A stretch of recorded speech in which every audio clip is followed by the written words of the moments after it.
Emily, perhaps I can start by asking you just to tell me a little bit about Sutton Music Trust. Okay. Our aim really is to help every young person in the London Borough of Sutton to be inspired by and celebrate the music that they love. So we are committed to making a difference to the lives of the young people through music.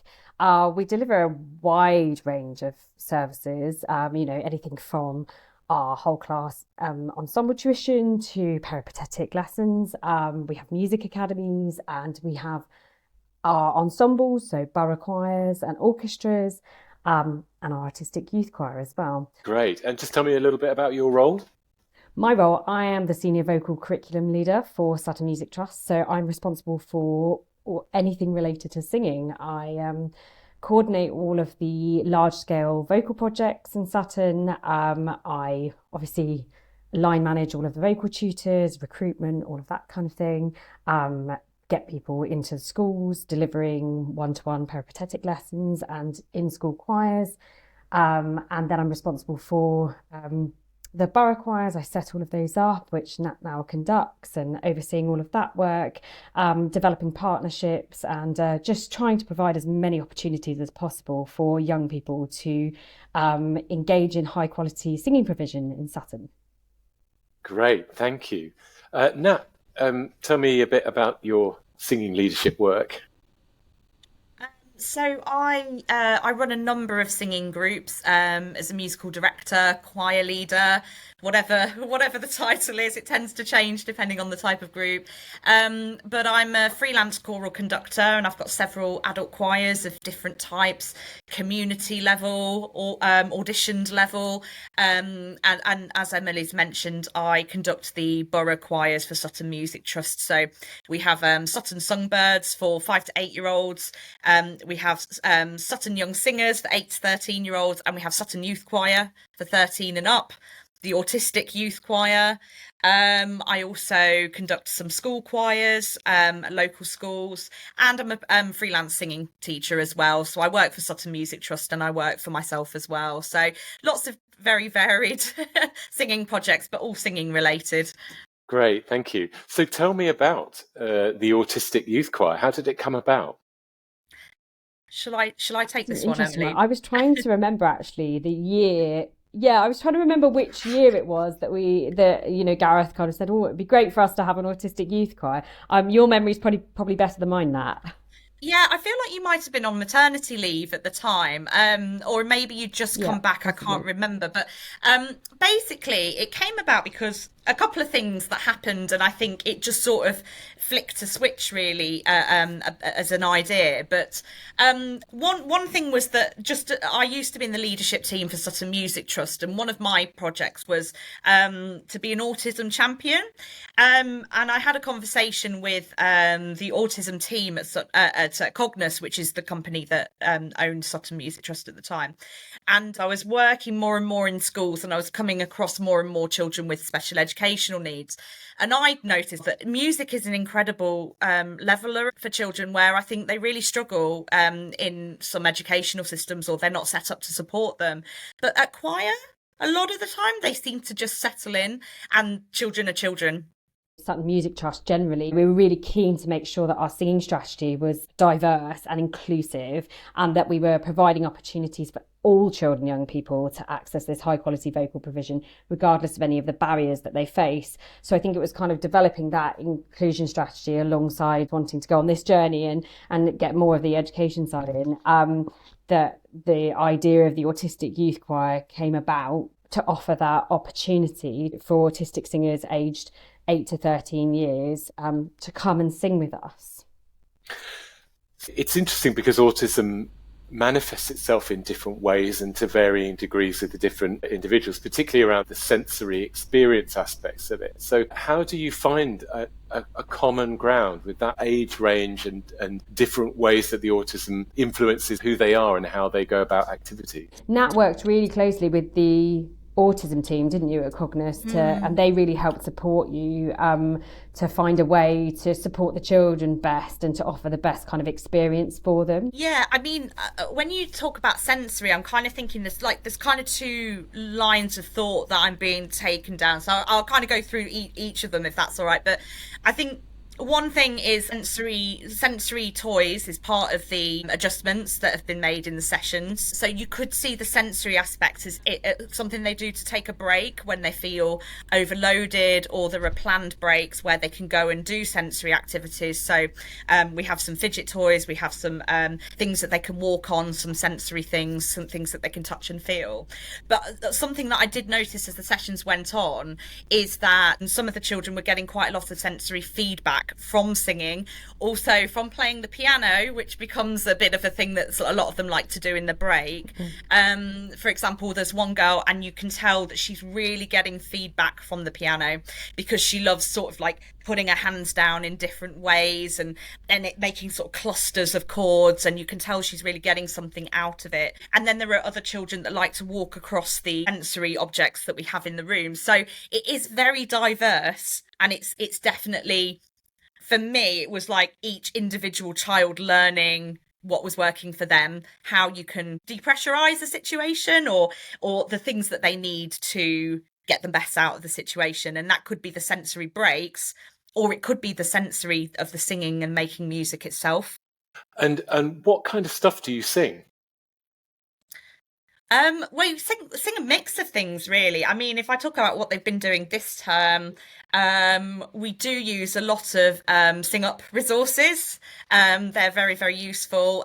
So some pop music, but we do stuff from like musical theatre. To be honest, if the children bring an idea, I tend to sort of weave it into the session, because I find that the group will definitely have songs that are their favourites, and that can be a calming thing for them to sing something that they know and like. We have brought some Christmas songs in for the Christmas term, so they're doing a concert next week, just an informal concert in their usual rehearsal space, and they're singing sort of half sing up, sort of uplifting songs, and then half Christmas. I think one thing I do bear in mind, because that seems to work really well, and is about stuff about self-belief, stuff about being proud of yourself. That seems to resonate really well as a topic for them. So I tend to keep the music quite positive, upbeat, about believing in yourself, about being the best you can be. So I'm really careful about the message in the music, because I think that means a lot to them. So what about the actual approach of rehearsals? I don't even know if that's the right kind of word, but when you bring them together, is it quite different from how you organise sessions with your other choirs? I think it's not hugely different. There are just some things that have been put in place that have to be there that you could probably get away with not doing with other groups. So in the way I structure my sessions is pretty similar to how I would do a normal choir rehearsal, in that they have a warm-up, they have a little break, but they may have a longer break or more breaks. They have music practice sessions, 5-minute, 10-minute block of a song. They'll have a singing game, and then maybe another music block. A couple of things that are slightly different are they know the structure of the session and it doesn't change. So I don't suddenly decide they've got to get ready for this concert, I'm going to push them and I'm going to throw everything out the window and they're just going to do music practice for an hour, because that will not get the result, because it's too much change. So they have a schedule that they're shown at the beginning of a session to say how long we're going to spend on each thing. I get a different child to read off the board, because that's another thing they quite like doing. How long are we going to spend? And I try to stick to it as much as possible. And one of the things that's a bit different as well is I get them to talk about their day. At the beginning of the session, when we're settling in, it's tell me something that you want to talk about this week. And that gets them used to the verbal communication, which some of them find easier than others. And some of them bring a pre-prepared thing that they will read, and some of them will speak, off by heart. But I think that's important, because then they're bonding as a group, and they kind of know that that's the precursor to the session starting as well. It should also be said, this is obviously quite a small group. And at the moment, I think you've got 6. As Nat's alluded to, we haven't gone down the route of putting them under pressure and saying, you're singing in an end of term concert and you're singing in this and you're singing in this big sing. Nat's done kind of little end of term performances, but it's been to the parents and it's been very informal, very relaxed. And then if anyone feels that they don't want to be part of that, then they don't have to be. There's no pressure there. And Nat, at the beginning of when you first started the choir, you had someone from the autism team at Cognos in with you, didn't you? Yes, yeah. Let me just ask a bit about what you've noticed about the benefit of the work or started happening for some of those young people, bearing in mind also that, many choirs have autistic people who are their members, so it's not as if it's impossible to join a mainstream group. But how has it matched your expectations for what it would be? The thing that I learned most in my experience is that when you've met an autistic child, you've met one autistic child. So when the group first started singing, there were a lot of curveballs that were thrown. For example, there might be one child, she would get very anxious if I didn't follow the schedule. So I learned that with this child, I have to follow the schedule. If she's not there, I may get away with being a little bit more flexible, but I must remember this. There is one child that has to have a certain warm-up, and if that warm-up doesn't happen, then I'm going to get some negative behaviour. There would be a child that didn't want to take part in the session at all and would spend the session at the back of the room interacting with the sensory toys, and we just tried to make sure that he was safely doing that. But then over many weeks, I saw all of them start to engage more in the session. So some were not engaged at all. Some were completely engaged from the beginning, but you'd get even the child at the back of the room who's doesn't seem to be doing anything that's to do with the music, would suddenly like a certain activity and start hovering. And then maybe the next week he might sit down, but only for 2 minutes.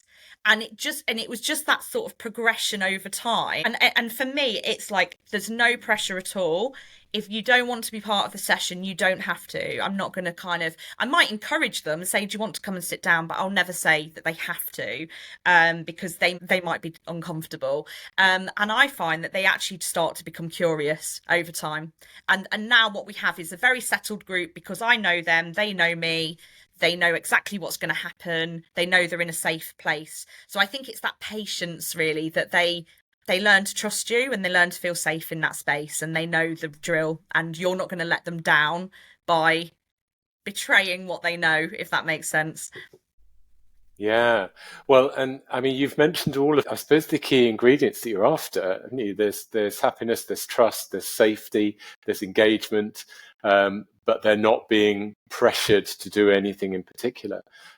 So I would imagine, on the whole, you're pretty pleased with how it's going. I am. I'm sure Nat's done a fantastic job, and I mean, it's been a great success. And I find, from my perspective, we will now get people approaching us and asking us, and we have had emails about, oh, you've got an autistic youth choir, and we're interested to know more, and we're interested. So that's fantastic from our point of view, and it's great that we now have that offer.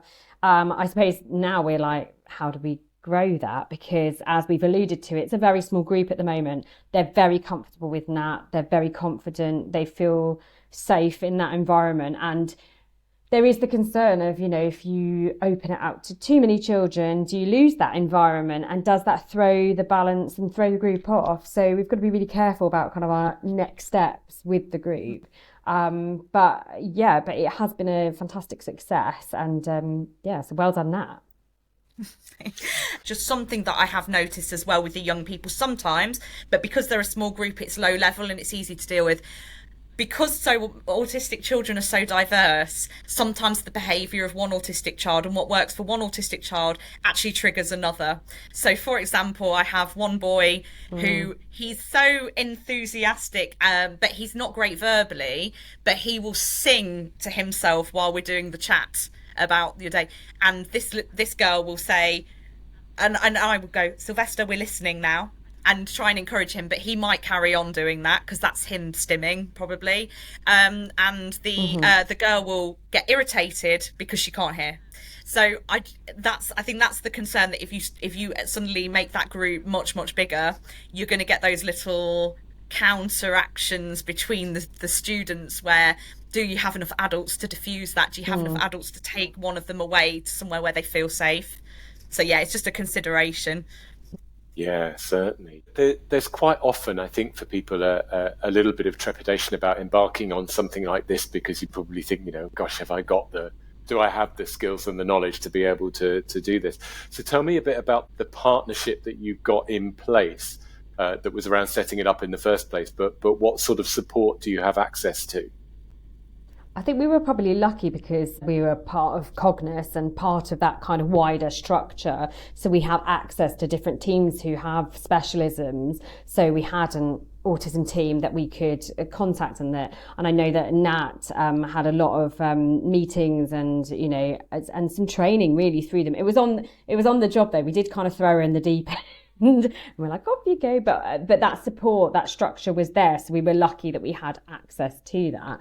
And as I said, someone from the autism team was there at the sessions supporting that. And we also have an accompanist there who's very good with supporting rehearsals. Yeah, so the accompanist I've worked with because he accompanies the other children and youth choirs in Sutton Music Trust, but had been working, and think probably still does, a lot with a lot of SEN schools, doing piano teaching and things like that, and was quite familiar with difficult behaviour, which could be violent behaviour as well, depending on the environment. So he's particularly calming influence. I think what's quite lovely actually is the children have really taken to him because he really finds their interests. So for example, he's got a skill where he can play pretty much any Disney song or computer game music that you ask him to play.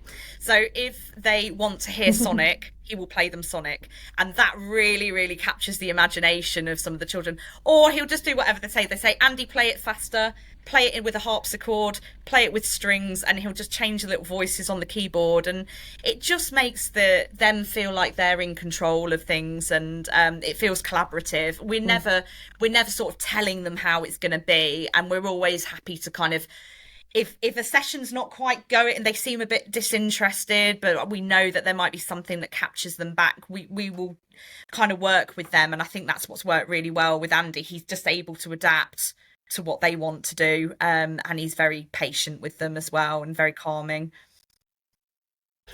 To finish, I'd like to ask both of you actually what advice you might give. Perhaps Emily, if you start, in terms of other organisations who are thinking, I might be quite interested in setting this up. What would be your tips for them? I guess have no fear. You know, just if you see that there's a gap in your provision and you want to do something about it, you know you should do something about it, then have no fear, just do it. The second thing is, I guess, make sure that you've got the staff that are willing to go on that journey with you and to take that leap of faith, regardless of their experience. And then if you can draw on the experience of other partnerships, like I said, we were very lucky that we had the autism service as part of Cognos, and we could draw on that expertise to support Nat, especially when we were setting the choir up. That would probably be my top 3. That's great. Thanks, Emily. And Nat, what about more from a sort of practitioner, singing leader point of view? What would be your tips? I think I would probably go back to something I said earlier, which is if you've met an autistic child, you've met one autistic child. So what works in my sessions might not work for everyone, but I did learn as I went, and I did make lots of mistakes, and I did upset along the way by making mistakes. But each time you make that mistake, you learn something that you can put into the session, and it's all about, I think, making that bespoke session and just being really open-minded. And I think it's kind of being very reflective and just going, is everything working in these sessions? Is there anything that we need to change? Because if there is, you'll know about it fairly quickly, but you can then adapt it. It's working to the group that's in front of you, not the group that you imagined that you would have. I think that would be my biggest thing. That's fantastic.